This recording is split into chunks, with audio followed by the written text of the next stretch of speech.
Welcome back, everybody, and welcome back to another video. Guys, today we're going to be doing another draft video. I do apologize for getting that winners and losers out so late. YouTube was acting weird. I don't know if it was my new Wi-Fi or whatever, but wasn't uploading. Finally got it up yesterday. And today we are going to be ranking every first round pick. Now, I am glad that I kind of waited to make this video because, first of all, I think you have to see, in order to grade what is a good first round pick, I think you have to see what their picks are after that, what their plan is. Because then sometimes it justifies what they did in the first round, or sometimes it makes them look even more stupid. And then also give it some time to, fester and give it some time to just observe, how these prospects are reacting and how these teams are reacting. But now that we are over a week away, let's rank the first round. And honestly, a lot of decent picks, a lot of picks that I liked. You guys will have to let me know in the comments if there's any that you didn't like that should be lower. But let's hop right into it. And I did break this into tiers. So the first tier is going to be absolute reaches, right? And coming in at number 32, we have Shamar Stewart getting drafted by the Cincinnati Bengals, 17th overall, defensive end out of Texas A&M. And if you guys watched my winners and losers video that I uploaded yesterday, you'll know that I had the Bengals as a loser for the draft, particularly because of this pick. I think there was better players on the board, and what you'll see with a lot of these players that I marked as reaches is there was other players on the board that fit more, that was more of a need, and they didn't really address later in the draft, or at least didn't address very well. And so, like in the Bengals case, you had Jahad Campbell, right? Jalen Walker would have been a perfect pick for them at this point, but he was taken 15th overall by the Falcons. But you still had Jahad Campbell, who I think would have been a better fit. Mike Green would have been a great fit, who fell all the way to my Ravens in the second round. I just think Shamar Stewart, with the freak athlete that he is, it's a very high ceiling, very low floor prospect, and the Bengals have not hit on any first round picks recently. So I think they should have went with a more safer pick. Now, I could be just talking out my ass and be completely wrong. Shamar Stewart might develop into one of the best edge rushers in the NFL, and all power to him, right? But as it stands right now, this is probably not the pick I would have done if I was the Bengals GM, but what do I know, right? But yeah, I think there was more polished pass rushers and just defensive players in general available. I mean, heck, I know your secondary wasn't the biggest problem, but Jahdae Barron was still on the board. I mean, anything, Jahdae Barron falling, and we're going to talk about that pick, but falling the way that he did, I mean, that would have been an awesome pick as well. So I don't know. I don't really see where they're going with this, but, those GMs know more than I do. So, and then our 31st spot, I was kind of going back and forth on who I wanted to put last. They're very, very close. And I think that with the Bengals draft track record in the first round recently, I think this one falls more. But I think Emeka Egbuka to the Tampa Bay Buccaneers is very close to being last. You can make a case, and I wouldn't be mad. He got picked 19th overall out of Ohio State to the Buccaneers. I do not understand this pick whatsoever. Trust me, I love Emeka Egbuka as a prospect. I do think Matthew Golden is the better prospect, and he was still on the board. And I feel like there was a chance, unless the Packers... No, I think the Packers were going to go Matthew Golden no matter what. There's probably a chance you could trade up in the second round and get him if you really like Egbuka like that. But here's the thing. You had so many... I want to say so many. This is a solid team, but a lot bigger needs than wide receiver that you needed to draft in that first round. And what hurts the most as a I love the Bucs. I'm a Ravens fan, but I love the Bucs. I love Baker. I'm always rooting for them. What hurts the most is Jahdae Barron was still on the board at this point in the draft. He would have been a perfect pick for them, and 100% I would have mocked him to the Buccaneers if I knew he was still going to be on the board at 19th overall. But no, they go wide receiver. They just extended Chris Godwin. They brought back Mike Evans.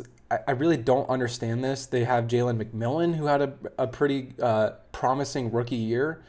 I just don't get it. I would say when you look at the Tampa Bay Buccaneers position needs, I would say quarterback and wide receiver are just right down there at the bottom. I don't understand what they're trying to do here. Now I do like the story of Baker, reaching out to Ibuka, making him feel at home. Looks like they're gonna have a great connection. And hey, maybe he's your wide receiver one in a couple years. But I think that's a pick you could have made a little bit later down the line, and you could have gone yourself an absolute stud in Jahdae Barron in your secondary. I don't get it. I really don't understand this pick. I was shocked when I saw this, and I don't really feel like a lot of people are talking about this pick and how kind of weird it was. But anyways, coming in at 30th overall, this was another one that kind of shocked me. Did not see this one coming. And the Lions always do shit like this. I mean, it's impossible to mock players to them. But Tyreek Williams out of Ohio State, drafted 28th overall towards the end of the first round. But I do think there was some good secondary players available that they could have picked.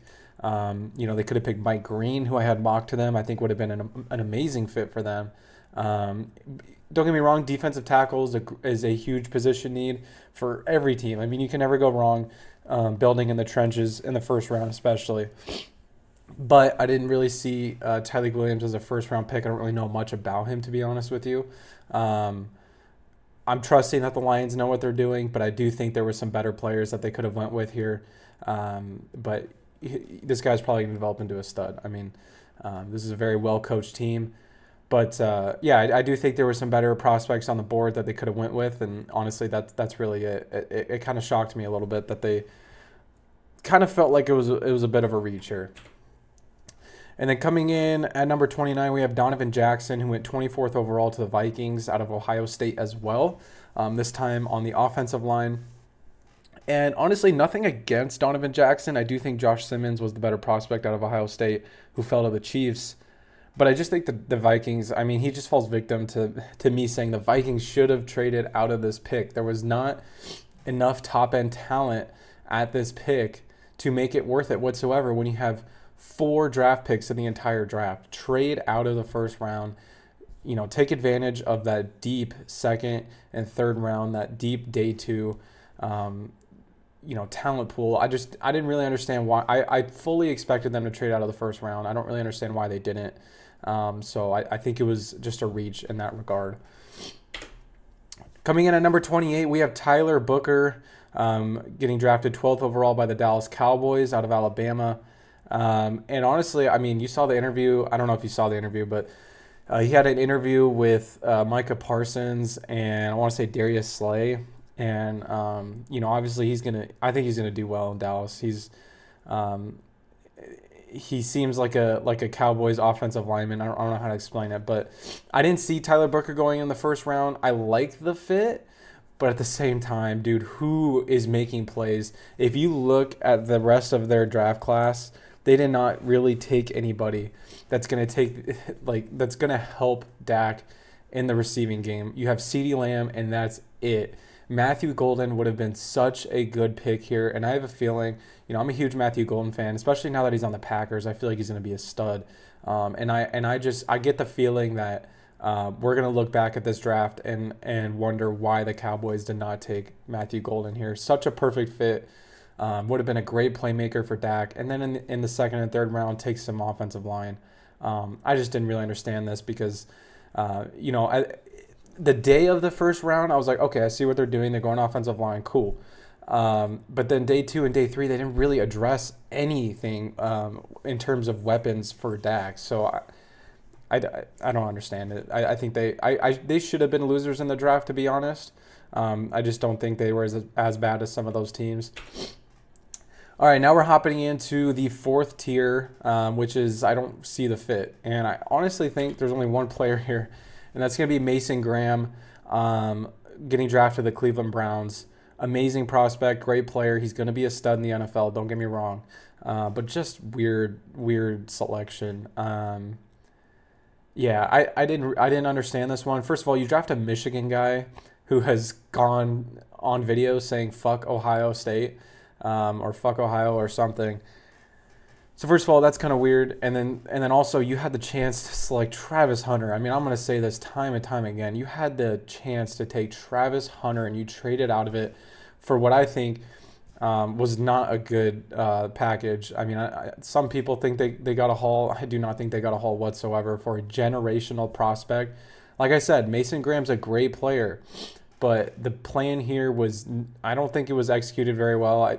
When you look at the Browns, and I said this in my last video, when you look at the Browns draft class, it looks like there's like 4 different guys in the draft room with all different opinions because it was all over the place. Their draft was. I really had no idea what their plan was. Some people are saying the Browns trade out of second overall because they have this cap situation. I'm sorry, not this cap situation, but they lost a lot of picks in the Deshaun Watson trade. Okay. But then they just trade back to 5th and they stay there and take Mason Graham. I don't know. I don't get it. I think if you're going to do that, you need to keep trading out.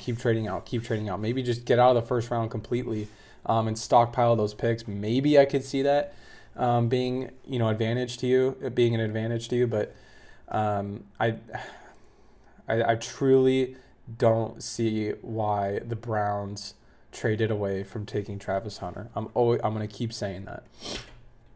All right, guys.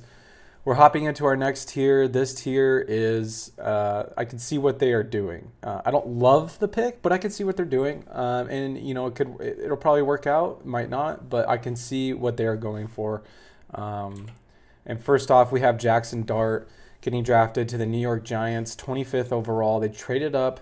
I don't know if Jackson Dart's going to be the answer. I loved the fit of Jackson Dart going to New Orleans, playing under Kellen Moore in that offense. I think it matched the offense he played at Ole Miss, the scheme a lot better. I don't really see it in New York, but this might be a prospect that just adapts to whatever. I mean, he definitely has, there's some prospects in drafts where you go, okay,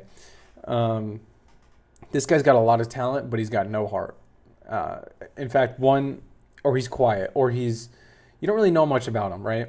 A good example of that's probably, T-Mac, right? The wide receiver out of Arizona.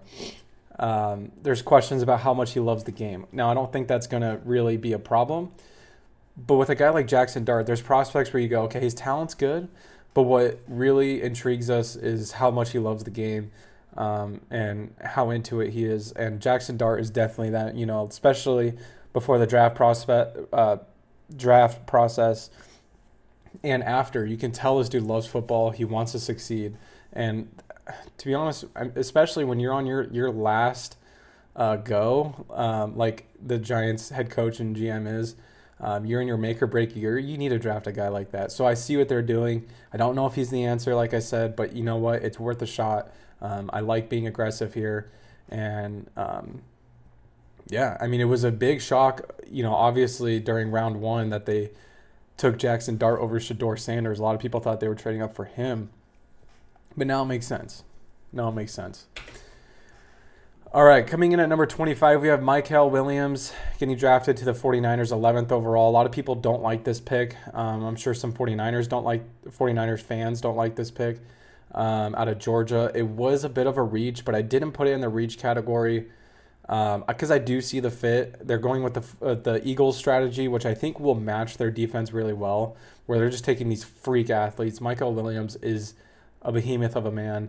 And I do think there was prospects that I liked better that they could have taken. Jahdae Barron is one that I mocked to them that I think would have been an awesome fit for them. I mean, I probably brought up Jahdae Barron like 4 times. There's so many teams that could have picked him in that 10 to 20 range. But I think he matches his defense well. And this is kind of one that I was like when I first saw it, I was like, what the fuck are they doing? But then it kind of grew on me. I like the fit. And I like them being aggressive here, taking their guy. I do think, though, just throwing this out there, why it's ranked so low, I think they could have traded back, definitely.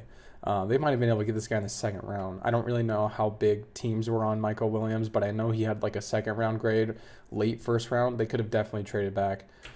Coming in at number 24, we have Colston Loveland from the Chicago, getting drafted to the Chicago Bears out of Michigan.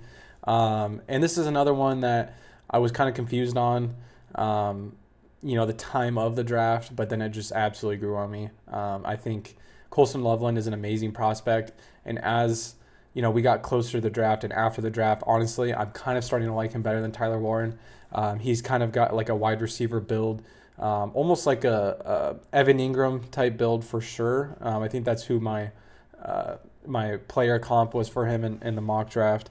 But he's definitely got like that unique Evan Ingram type build, and I think the Bears will like that. I think it's a good fit, and it's a perfect fit for Ben Johnson's offense, better than Tyler Warren. So I actually really like this pick. I think. I mean, once again, I'm going to say this for a couple of these, right, that are ranked towards the lower end of this list. They could have traded down and got him, but I'm just saying, I do like the pick. I like the fit. But yeah, there's just a lot that I like more. At number 23, we have James Pierce Jr. getting drafted to the Atlanta Falcons, 26th overall, out of Tennessee. Now, if they just made this pick straight up or didn't really give up much, this would be way higher because I actually do like them being aggressive, taking that edge player. But it is a risky trade. You must have really liked this guy in the pre-draft process because you trade away a future first-round pick next year, as well as some other picks. Hopefully he works out. I know there's like the behavior concerns. I don't really think that's going to be a big issue. Of course, they snaked him from the Ravens. He would have been a perfect fit for the Ravens, and probably, I don't know. I don't know if they would have went with Malachi Starks if James Pierce was still on the board, but that's for sure who I thought the Ravens were going to take. And then all of a sudden the Falcons swoop in, take him. I think they had an idea that the Ravens were going to select him. So they take him a pick early, give up a first round next year. Hopefully it works out for you. But I do like them being aggressive in the first round, taking defense this time instead of quarterback. But yeah, I like the pick. It's risky, but I do respect the bold decision, and hopefully it works out. I mean, he is a great prospect. Don't get me wrong. Coming in at number 22, we have Josh Connerly Jr. from the Washington Commanders. We're going to be quick on this one. It was a pick. It happened. Offensive line is always safe. Great pick. First round talent. Let's move on. Coming in at number 21, same thing. The only knock that I have on this pick is if you put in the reason, I said this when we talked about Jackson Dart getting drafted to the Giants. I loved the fit of Jackson Dart going to New Orleans, playing in that Kellen Moore offense. Oh, it would have been beautiful. Perfect fit. I think you could have traded back to that mid-20 range and taken him. You could have traded with the Vikings at that pick 24, been a little more aggressive, or traded back. Traded back.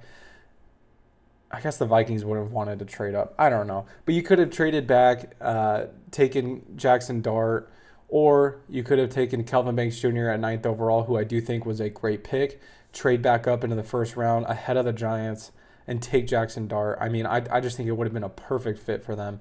But I'll shut up now. I do think, taking offensive line, like I said, always safe. Kelvin Banks is a great prospect. Not a reach at all. I like the fit. Coming in at number 20, once again, we have the same thing. A lot of these guys are ranked close to each other, right? Gray Zabel getting drafted to the Seattle Seahawks. Not a splash pick, but very, very safe pick. I think he's going to work out. He's already in Seahawks gear in this picture, as you can see, out of North Dakota State. And these offensive linemen from these small schools, man, they are dogs. So I really like this. I like this pick, safe pick, and what you needed to do. You needed to beef up that offensive line. Coming in at number 19, we have Abdul Carter getting drafted to the New York Giants. This might seem really, really low for this pick. He got drafted 3rd overall out of Penn State. And the only reason being is, first of all, there's a lot of picks that I really, really like in this first round. But it wasn't the greatest fit, but it was still the obvious pick that you had to make. And the only reason I say it's not the greatest fit is because you already had Brian Burns, who's essentially the same player on the other side of the ball, a smaller edge rusher, but a freak athlete.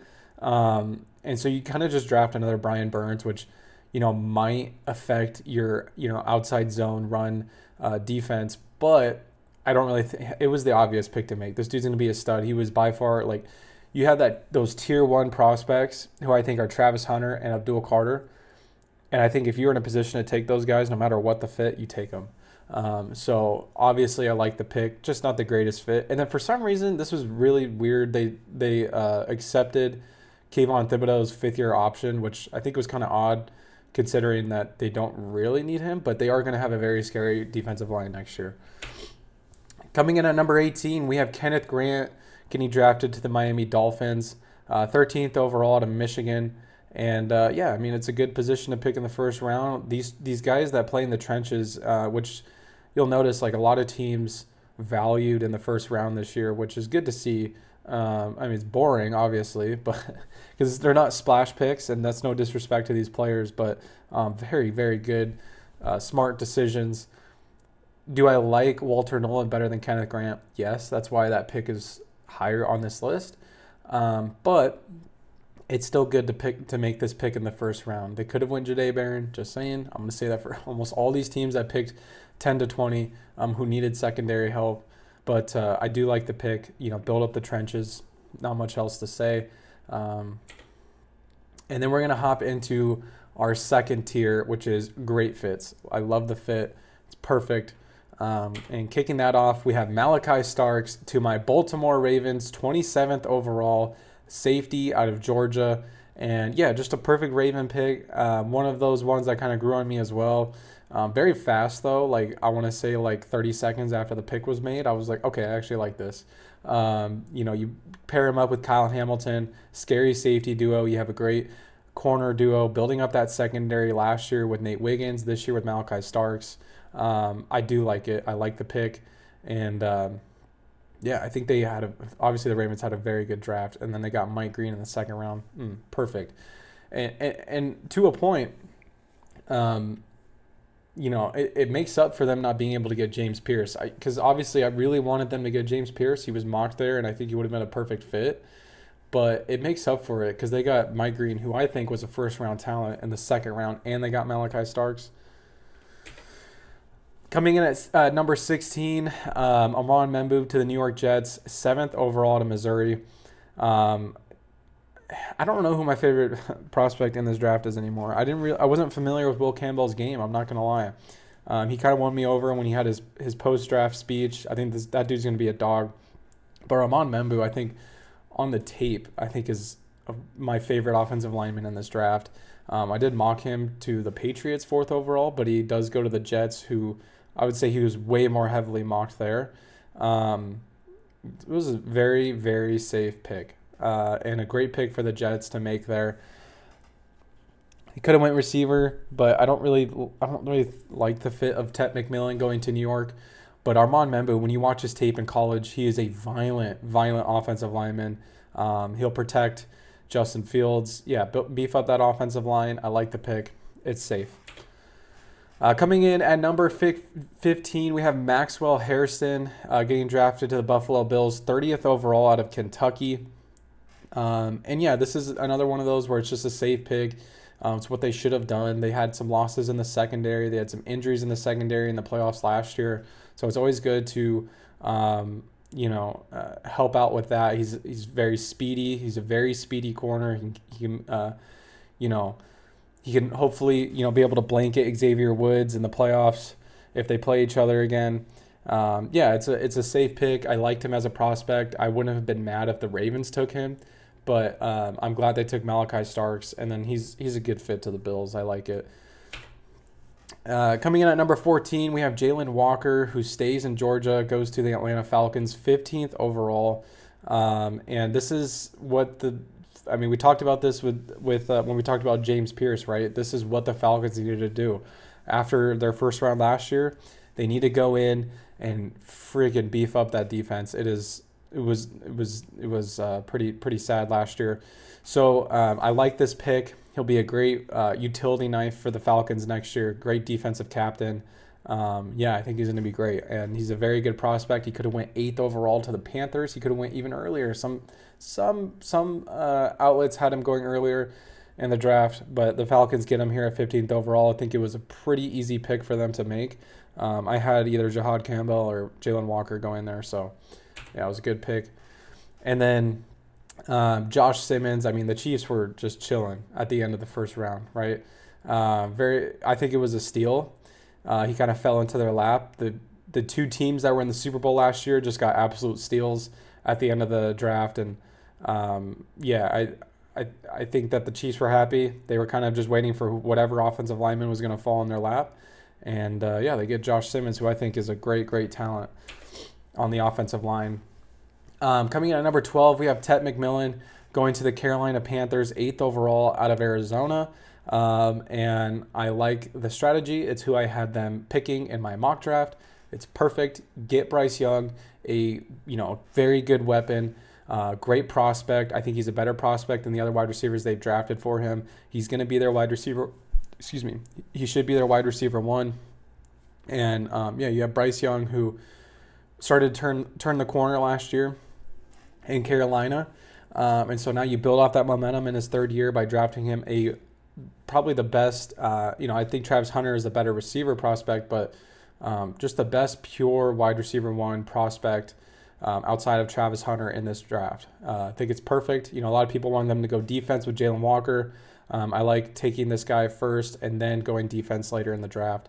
I thought they handled this draft very well, actually. Coming in at number 11, we have Omarion Hampton going to the LA Chargers, 22nd overall out of North Carolina. And I like the pick. I'm not going to lie. I feel like across NFL media, or not NFL media, I should say, but people who follow the NFL, I feel like this pick has kind of got some hate, which I don't really understand. I like it. I can see where they're coming from because, running back in the first round is always risky, and there was. But here's the thing, though. Here's like what I see. You could have went Will Johnson here if you're the Chargers, who I think would have been a good fit. But at the same time, towards this part of the draft, there wasn't really a whole lot of top-end talent. And so Marion Hampton is a stud running back. This is around the range that he was mocked most of the time. A lot of people had him going to the Broncos. So I think they didn't reach on him at all. And I don't really know what other talent they would have picked. They didn't have any of their Michigan boys left over. A lot of people had Colston Loveland falling to them 22nd, or Kenneth Grant. Both of those guys were off the board. I think this is a good pick. I think it might not have been the guy they were going for going into the draft, but I think they kind of saw him still on the board and going, okay, wait, I like this fit. They have a very run-heavy offense that he'll fit perfectly into. Najee Harris is there, but he's on a 1-year deal. They're probably not going to bring him back. He's going to be a great running back behind Justin Herbert. I like the pick. I mean, if you're a Chargers fan, let me know if you guys like this pick.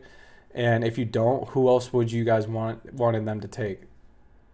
I mean, to be honest, like, am I fair for saying that? Maybe Will Johnson? I don't know. Maybe I'm just completely forgetting somebody. You could have went Matthew Golden, but they got Trey Harris in the 2nd round, who I think is a perfect fit. I think they had a very good 1st and 2nd round in this draft. All right, kicking off our top 10, we have Derek Harmon getting drafted to the Pittsburgh Steelers, 21st overall to Oregon. This dude's a stud. I'm a pretty big fan of him. I had him going, I think, to the Bills, 30th overall, but he definitely didn't fall that far. I do like this fit. I think he could be Cam Hayward's successor over there. Very similar player. And, it's not a splash pick that maybe the Steelers were hoping for. Some fans wanted Shedeur Sanders. You guys should be fucking thankful that they did not do that, at least in the 1st round. But, I really like this pick. I think you take the best player or one of the best players available, and that was Derek Harmon. And, not really much else to be said. Coming in at number 9, we have Will Campbell getting drafted to the New England Patriots, 4th overall out of LSU. And it's pretty simple. This dude has that dog mentality in him. This dude will literally fucking die for Drake May. He said that on live TV. When your top 5 pick offensive lineman says that about your young quarterback, man, you got to get goosebumps. This is a great pick. Who cares about his arm size? No one gives a shit about his arm size. He can play guard. He can play tackle. He's going to be a stud in the NFL. Great pick. And one that was mocked very heavily, and one that they just went with, and I like it. And another pick that I like, I'm a big fan of Jahdae Barron, or at least he could have went to a lot of teams in that 1st round. But Jahdae Barron from the Denver Broncos comes in at number 8, drafted 20th overall out of Texas. This dude was an absolute steal at 20. And they're going to have a lockdown secondary. They did not need Jahdae Barron. But I think they were sitting there at pick 20 and going, okay, hold on. Jahdae Barron is still on the fucking board. If we could have Pat Surtain, who was the defensive player of the year, we brought in Hufanga. this team is going to have such a good defense next year. And now you have Jahdae Barron, who I think is the best corner in this draft, and they just fell right into their laps at 20. Amazing pick. Loved it when I was watching it live. Still love it to this day. And I think a lot of teams are going to be like, why, especially the Buccaneers, who were a pick earlier and took a fucking receiver, they're going to be kicking themselves. Coming in at number 7, we have Cam Ward from the Tennessee Titans, getting drafted first overall. This was the most blatantly obvious pick in this entire draft. Needed a quarterback, got the best quarterback in the draft. Now, do I think Cam Ward is a 1.1 type prospect? I don't think so, but I do think he's got the right mentality to succeed in the NFL. Just a safe pick, safe prospect, good guy, and I think he could turn a corner in Tennessee and be that stability that they need at the quarterback position. Coming in at number 6, we have Tyler Warren to the Indianapolis Colts. This was a perfect fit, perfect fit, and a lot of people had him going to the Colts at 14th overall. And some people, including myself, I was looking at that and going, I don't think this dude is going to fall to the Colts. That would just be too perfect. Either they're going to trade up, or the Jets or somebody, they're going to, come out of nowhere and take Tyler Warren from them.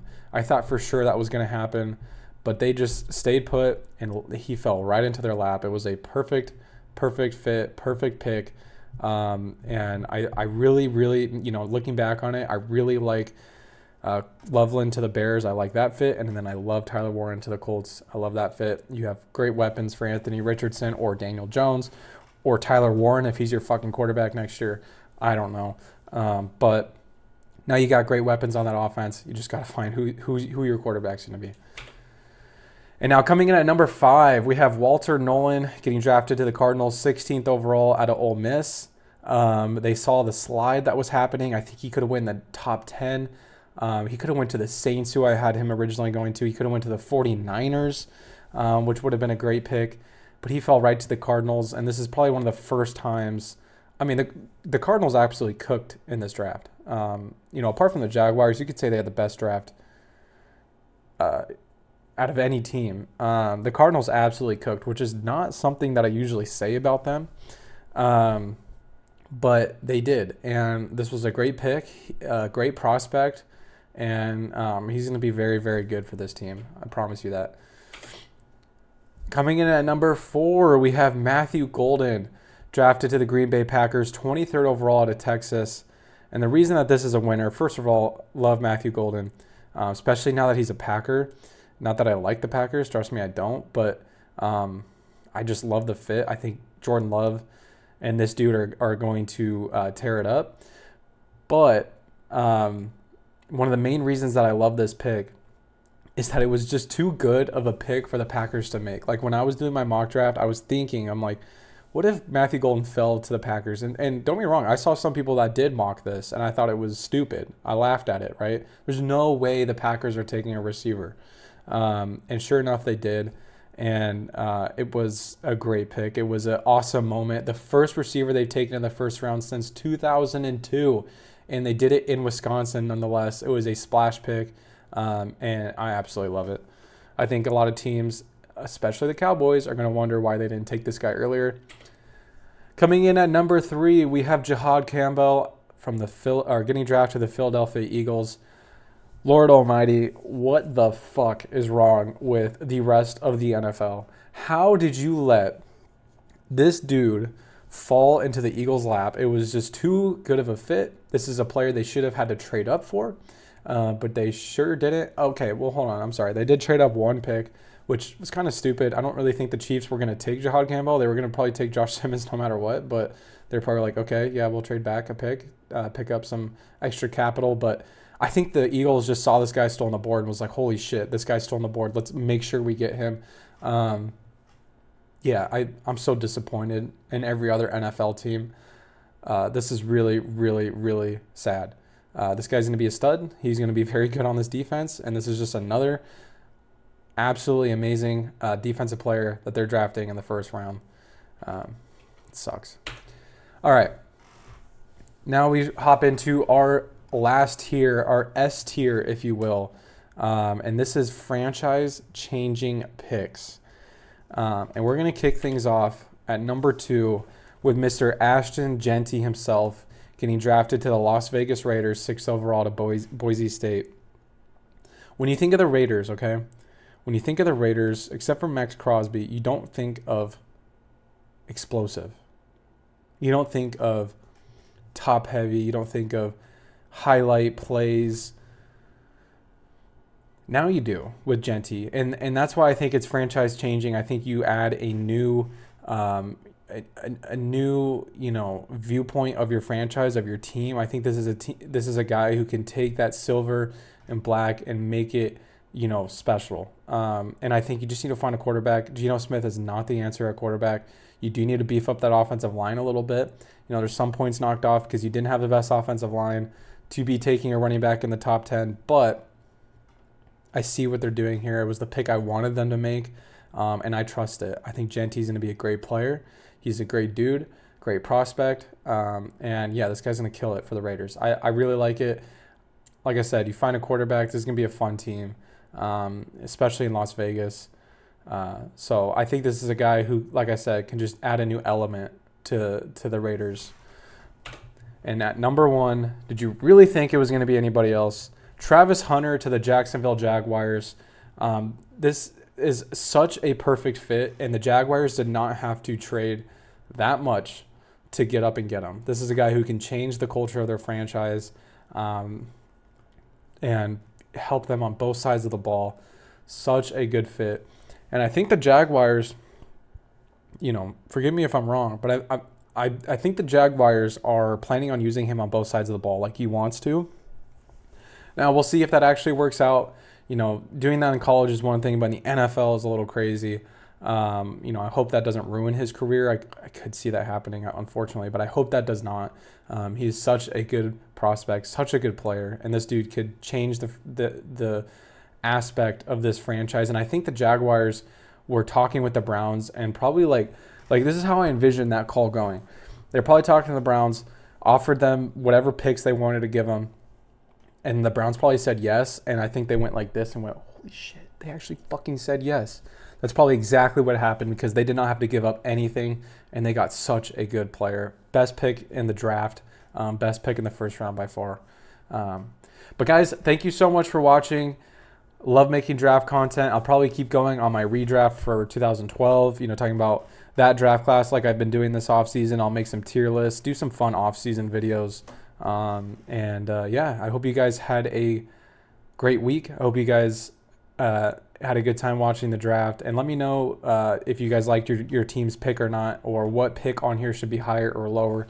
Let me know in the comments below. Guys, thank you so much for the support. Please subscribe if you like this type of content, and leave a like. I love you guys so much. Later.